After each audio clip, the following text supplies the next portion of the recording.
சத்திய வேதம் பக்தரின் கீதம் சுத்தர்கள் போகும் பாதையின் தீபம் உத்தம மார்க்கம் காட்டும் சத்திய வேதம்.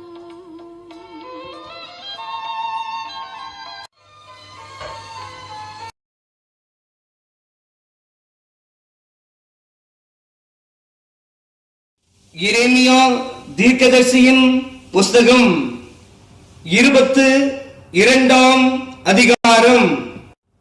கர்த்தர் சொன்னது, நீ யூதா ராஜாவின் அரண்மனைக்கு போய் அங்கே சொல்ல வேண்டிய வசனம் என்னவென்றால், தாவீதின் சிங்காசனத்தில் வீற்றிருக்கிற யூதாவின் ராஜாவே, நீரும் உம்முடைய ஊழியக்காரரும் இந்த வாசல்களுக்குள் பிரவேசிக்கிற உம்முடைய ஜனமும் கர்த்தருடைய வார்த்தையை கேளுங்கள். நீங்கள் நியாயமும் நீதியும் செய்து பறி கொடுத்தவனை ஒடுக்குகிறவனுடைய கைக்கு தப்புவியுங்கள். நீங்கள் பரதேசியையும் திக்கற்றவனையும் விதவையையும் ஒடுக்காமலும் கொடுமை செய்யாமலும் இவ்விடத்தில் குற்றமில்லாத இரத்தத்தை சிந்தாமலும் இருங்கள். இந்த வார்த்தையின்படியே நீங்கள் மெய்யாய் செய்தீர்களாகில், தாவீதின் சிங்காசனத்தில் உட்கார்ந்திருக்கிற ராஜாக்கள் ரதங்கள் மேலும் குதிரைகள் மேலும் ஏறி அவனும் அவன் ஊழியக்காரனும் அவன் ஜனமுமாக இந்த அரண்மனை வாசல்களின் வழியாய் உட்பிரவேசிப்பார்கள் என்று கர்த்தர் சொல்லுகிறார். நீங்கள் இந்த வார்த்தைகளை கேளாமற் போனீர்களே ஆகில், இந்த அரண்மனை பாழாய்ப்போம் என்று என் பேரில் ஆணையிட்டேன் என்று கர்த்தர் சொல்லுகிறார். யூதா ராஜாவின் அரண்மனையை குறித்து கர்த்தர், நீ எனக்கு கீலியாத்தை போலவும் லீபனோனின் கொடுமுடியை போலவும் இருக்கிறாய். ஆனாலும் மெய்யாகவே நான் உன்னை வனாந்தரத்தை போலவும் குடியில்லாத பட்டணங்களைப் போலவும் ஆக்கிவிடுவேன். சங்காரக்காரரை அவரவர் ஆயுதங்களோடும் கூட நான் உனக்கு விரோதமாக ஆயத்தப்படுத்துவேன். உன் உச்சிதமான கேதுருக்களை அவர்கள் வெட்டி அக்கினியிலே போடுவார்கள். அநேகம் ஜாதிகள் இந்த நகரத்தை கடந்து வந்து அவனவன் தன் தன் அயலானை நோக்கி, இந்த பெரிய நகரத்துக்கு கர்த்தர் இப்படி செய்தது என்ன என்று கேட்பார்கள். அதற்கு பிரதித்திரமாக அவர்கள் தங்கள் தேவனாகிய கர்த்தரின் உடன்படிக்கையை விட்டுவிட்டு அந்நிய தேவர்களை பணிந்து கொண்டு அவைகளுக்கு ஆராதனை செய்தபடியினால் இப்படி ஆயிற்று என்பார்கள் என்று சொல்லுகிறார். மரித்தவனுக்காக அழ வேண்டாம், அவனுக்காக பரிதவிக்கவும் வேண்டாம். சிறைப்பட்டு போனவனுக்காகவே அழுங்கள். அவன் இனி திரும்பி வருவதும் இல்லை, தன் ஜனன பூமியை காண்பதும் இல்லை. தன் தகப்பனாகிய யோசியாவின் பட்டத்துக்கு வந்து அரசாண்டு இவ்விடத்திலிருந்து புறப்பட்டு போன யூதாவின் ராஜாவாயிருந்த யோசியாவின் குமாரனாகிய சல்லூமை குறித்து, அவன்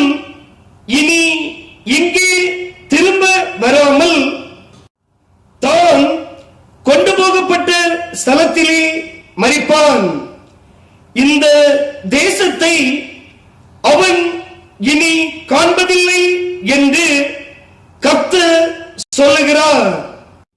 தனக்கு விஸ்தாரமான வீட்டையும் காற்று வீசும் விசாலமான மேல் அறைகளையும் கட்டுவேன் என்று சொல்லி பலகணிகளை தனக்கு திறந்து கேதுரு பலகைகளை வைத்து ஜாதிலிங்கு வருடம் பூசி அநீதியினாலே தன் வீட்டையும் அநியாயத்தினாலே தன் மேல் அறைகளையும் கட்டி தன் அயலான் செய்யும் வேலைக்கு கூலி கொடாமல் அவனை சும்மா வேலை கொள்ளுகிறவனுக்கு ஐயோ! நீ கேதுர் மர மாளிகைகளில் உலாவுகிறபடியினாலே ராஜாவாய் இருப்பாயோ? உன் தகப்பன் போஜனபானம் பண்ணி நியாயமும் நீதியும் செய்தபோது அவன் சுகமாய் வாழ்ந்திருக்கவில்லையோ? அவன் சிறுமையும் எளிமையானவனுடைய நியாயத்தை விசாரித்தான், அப்பொழுது சுகமாய் வாழ்ந்தான். அப்படி செய்வதல்லவோ என்னை அறிகிற அறிவு என்று கர்த்தர் சொல்லுகிறார்.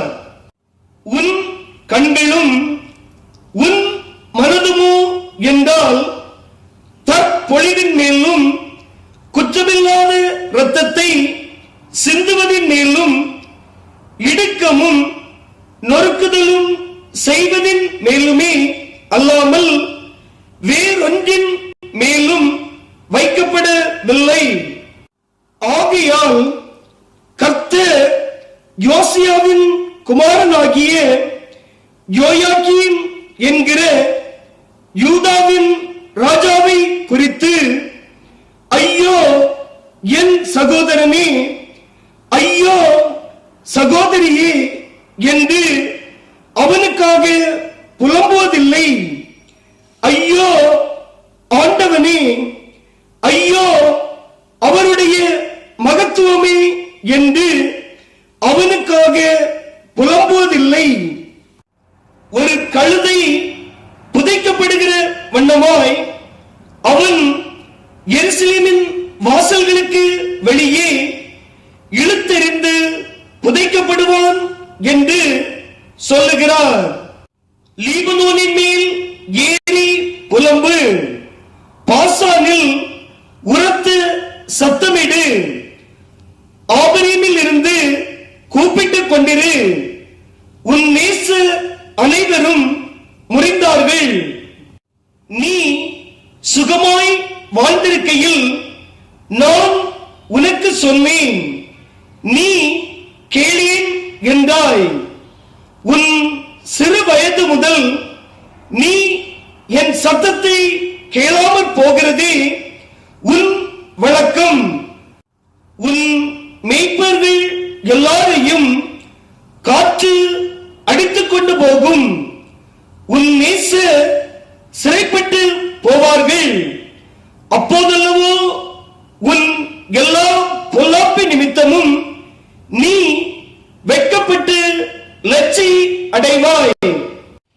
லீபனோனில் வாசமாய் இருந்து கேதுரு மரங்களில் கூடு கட்டிக்கொண்டிருக்கிறவளே, வேதனைகளும் பிள்ளை பெறுகிறவளுக்கொத்த வாதையும் உனக்கு வருகையில் நீ எவ்வளவு பரிதவிக்கப்படத்தக்கவளாய் இருப்பாய்.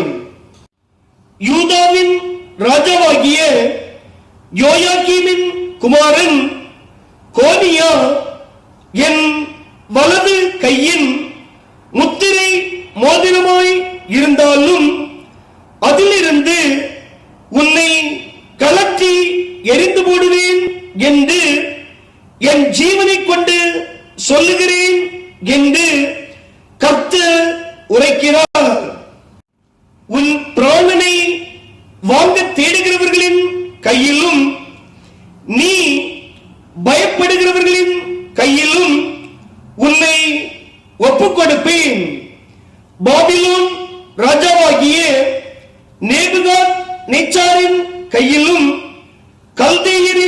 கையிலும் ஒப்புக் கொடுப்பேன்.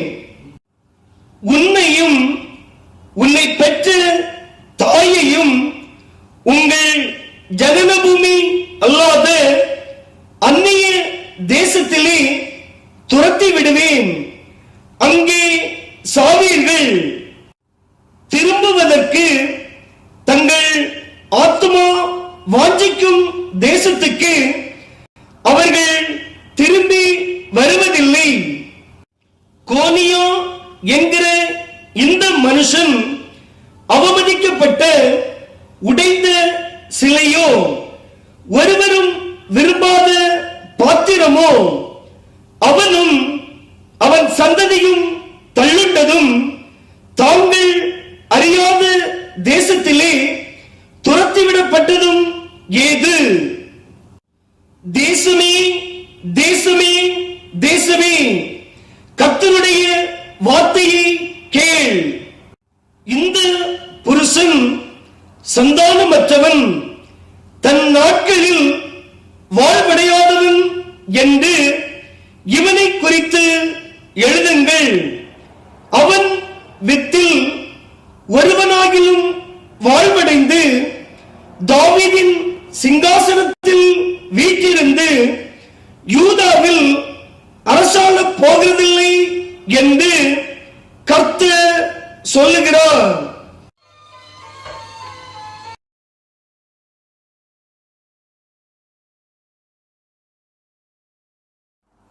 எரேமியா தீர்க்கதரிசியின் புஸ்தகம் 23ஆம் அதிகாரம். என் மேய்ச்சலின் ஆடுகளை கெடுத்து சிதறடிக்கிற மேய்ப்பர்களுக்கு ஐயோ என்று கர்த்தர் சொல்லுகிறார். இஸ்ரவேலின் தேவனாகிய கர்த்தர் தமது ஜனத்தை மேய்க்கிற மேய்ப்பர்களுக்கு விரோதமாக சொல்லுகிறது என்னவென்றால், நீங்கள் என் ஆடுகளை பராமரியாமல் அவைகளை சிதறடித்து அவைகளை துரத்தி விட்டீர்கள். இதோ நான் உங்கள் பேரில் உங்கள் செய்கைகளின் பொல்லாப்புக்கு ஏற்ற தண்டனையை உங்கள் மேல் வருவிப்பேன் என்று கர்த்தர் சொல்லுகிறார். நான் என் ஆடுகளில் மீதியாய் இருப்பவைகளை துரத்தியிருந்த எல்லா தேசங்களிலுமிருந்து சேர்த்து அவைகளை திரும்ப அவைகளின் தொழுவங்களுக்கு கொண்டு வருவேன். அப்பொழுது அவைகள் பலுகி பெருகும். அவைகளை மேய்க்க தக்கவர்களையும் அவைகள் மேல் ஏற்படுத்துவேன். இனி அவைகள் பயப்படுவதும் இல்லை, கலங்குவதும் இல்லை, காணாமற் போவதும் இல்லை என்று கர்த்தர் சொல்லுகிறார். இதோ நாட்கள் வரும் என்று கர்த்தர் சொல்லுகிறார். அப்பொழுது தாவீதுக்கு ஒரு நீதியுள்ள கிளையை எழும்ப பண்ணுவேன். அவர் ராஜாவாய் இருந்து ஞானமாய் ராஜரீகம் பண்ணி பூமியிலே நியாயத்தையும் நீதியையும் நடப்பிப்பார். அவர் நாட்களில் யூதா ரட்சிக்கப்படும், இஸ்ரவேல் சுகமாய் வாசம் பண்ணும். அவருக்கு இடும் நாமம் நமது நீதியாய் இருக்கிற கர்த்தர் என்பதே. ஆதலால் இதோ நாட்கள் வரும், அப்பொழுது இஸ்ரவேல் புத்திரரை எகிப்து தேசத்திலிருந்து அழைத்து கொண்டு வந்த கர்த்தருடைய ஜீவனை கொண்டு சத்தியம் பண்ணாமல் இஸ்ரவேல் வீட்டின் சந்ததியாரை தங்கள் சுய தேசத்தில் குடியிருக்கும்படிக்கு வட தேசத்திலும் நான் அவர்களை எல்லா தேசங்களிலும் இருந்து அழைத்து வழிநடத்தி கொண்டு வந்த கர்த்தருடைய ஜீவனை கொண்டு சத்தியம் பண்ணுவார்கள் என்று கர்த்தர் சொல்லுகிறார். தீர்க்கதரிசிகளின் நிமித்தம் என் இருதயம் என் உள்ளத்திலே நொறுங்கி இருக்கிறது, என் எலும்புகள் எல்லாம் அதிருகிறது. கர்த்தர் நிமித்தமும் அவருடைய பரிசுத்த வார்த்தைகளின் நிமித்தமும் நான் வெறுத்திருக்கிற மனுஷனை போலவும் மதுபானம் மேற்கொண்டவனை போலவும் இருக்கிறேன். தேசம் விபசாரக்காரரால் நிறைந்திருக்கிறது. தேசம் சாபத்தினால் துக்கிக்கிறது. வனாந்தரத்தின் மேய்ச்சல்கள் வாடி போகிறது. அவர்கள் ஓட்டம் பொல்லாதது, அவர்கள் பலன் அநியாயமாய் இருக்கிறது. தீர்க்கதரிசியும் ஆசாரியனும் மாயக்காரராய் இருக்கிறார்கள். என் ஆலயத்திலும் அவர்களுடைய பொல்லாப்பை கண்டேன் என்று கர்த்தர் சொல்லுகிறார். ஆதலால் அவர்கள் வழி அவர்களுக்கு இருட்டிலே சறுக்கலான வழியாய் இருக்கும். துரத்துண்டு அதிலே விழுவார்கள். அவர்கள் விசாரிக்கப்படும் வருஷத்திலே அவர்கள் மேல் பொல்லாப்பை வரப்பண்ணுவேன் என்று கர்த்தர் சொல்லுகிறார். சமாரியாவின் தீர்க்கதரிசிகளிலோ மதிகேட்டை கண்டேன்.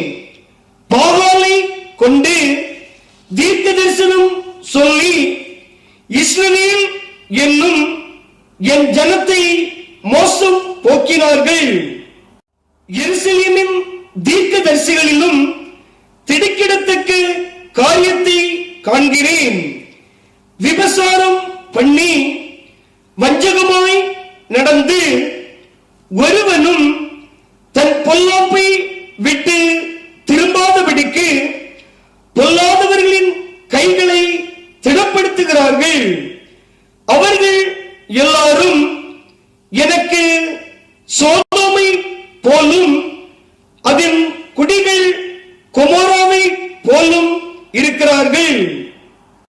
ஆதலால் சேனைகளின் கர்த்தர் தீர்க்கதரிசிகளை குறித்து, இதோ நான் அவர்களுக்கு புசிக்க எட்டியையும் குடிக்க பிச்சு கலந்த தண்ணீரையும் கொடுப்பேன். எருசலேமின் தீர்க்கதரிசிகளில் இருந்து மாயமானது தேசமெங்கும் பரம்பிற்று என்று சொல்லுகிறார். உங்களுக்கு தீர்க்க தரிசனம் சொல்லுகிற தீர்க்கதரிசிகளின் வார்த்தைகளை கேளாதிருங்கள். அவர்கள் உங்களை வீண் பெருமை கொள்ளும்படி செய்கிறார்கள். கர்த்தருடைய வாக்கை அல்ல, தாங்கள் யூகித்த தரிசனத்தை சொல்லுகிறார்கள் என்று சேனைகளின் கர்த்தர் சொல்லுகிறார். அவர்கள் என்னை அசட்டை பண்ணுகிறவர்களை நோக்கி, உங்களுக்கு சமாதானம் இருக்கும் என்று கர்த்தர் சொன்னார் என்று சொல்லுகிறதும் அல்லாமல், தங்கள் இருதயத்தின் கடினத்திலே நடக்கிற யாவரையும் நோக்கி, உங்கள் மேல் பொல்லாப்பு வராது என்றும் சொல்லுகிறார்கள். கர்த்தருடைய ஆலோசனையில் கூட நின்று அவருடைய வார்த்தையை கேட்டு அறிந்தவன் யார்? அவருடைய வார்த்தையை கவனித்து கேட்டவன் யார்? இதோ கர்த்தருடைய பெரும் காற்றாகிய கொடிய புசல் புறப்பட்டது. அது துன்மார்க்கருடைய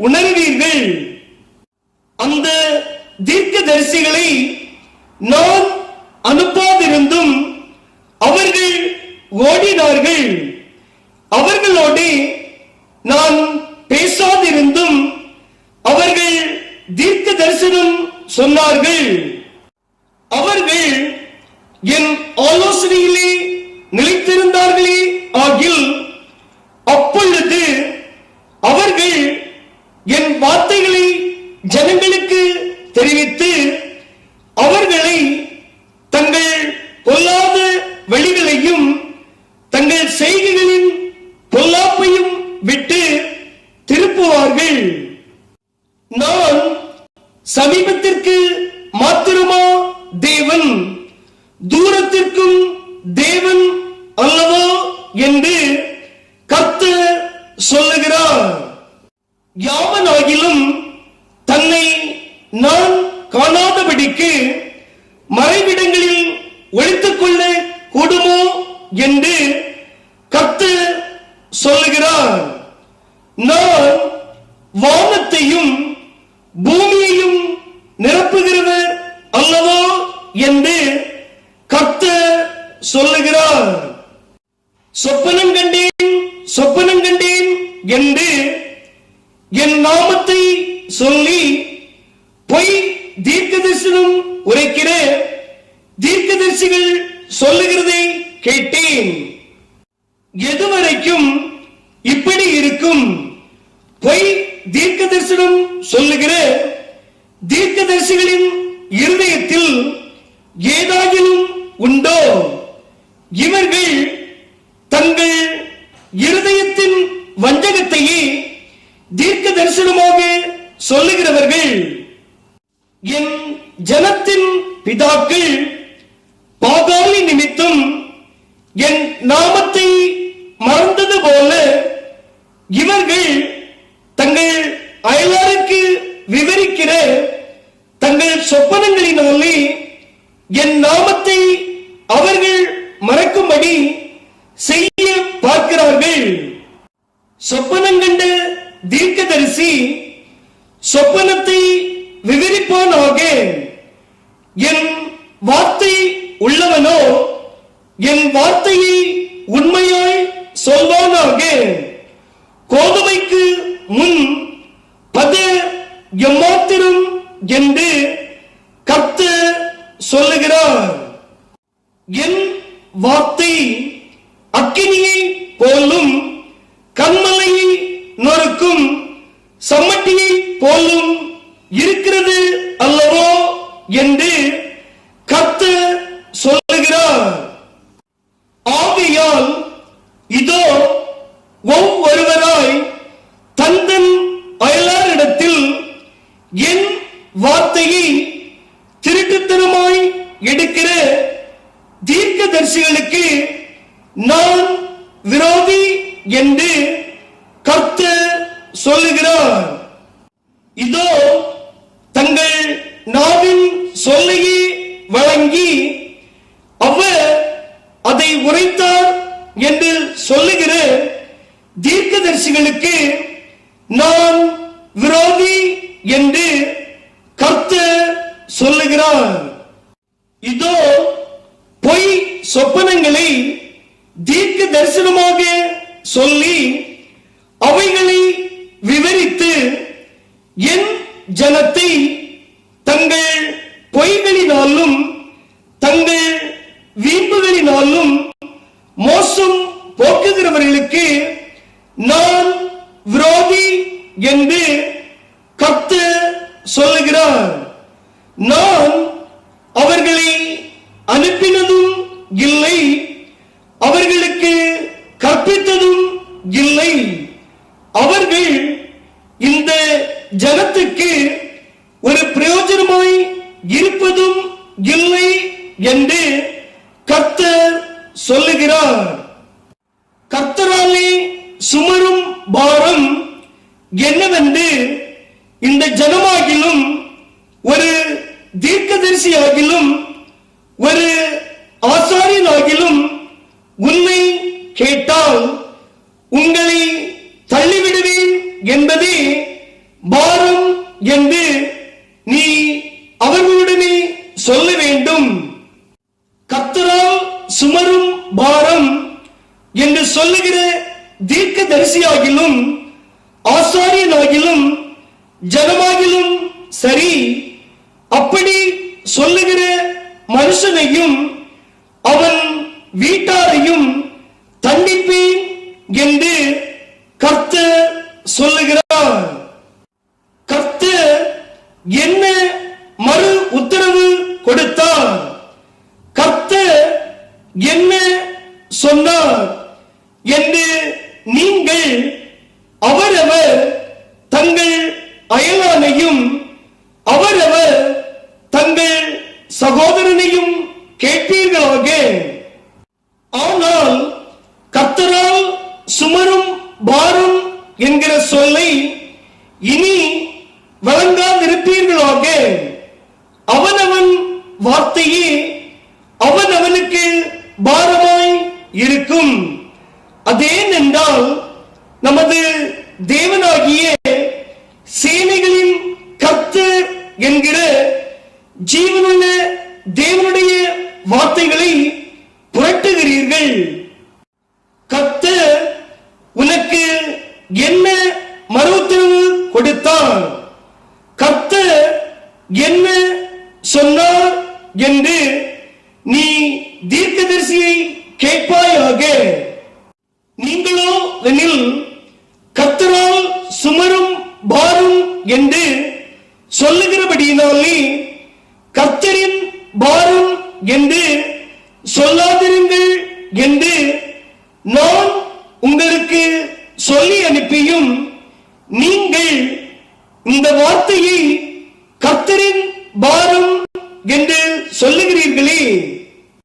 ஆதலால் இதோ நான் உங்களை மறக்கவே மறந்து உங்களையும் நான் உங்களுக்கும் உங்கள் பிதாக்களுக்கும் கொடுத்த நகரத்தையும் எனக்கு முன்பாக இராதபடிக்கு கைவிட்டு மறக்கப்படாத நித்திய நிந்தையையும் நித்திய லட்சையையும் உங்கள் மேல் வரப்பண்ணுவேன்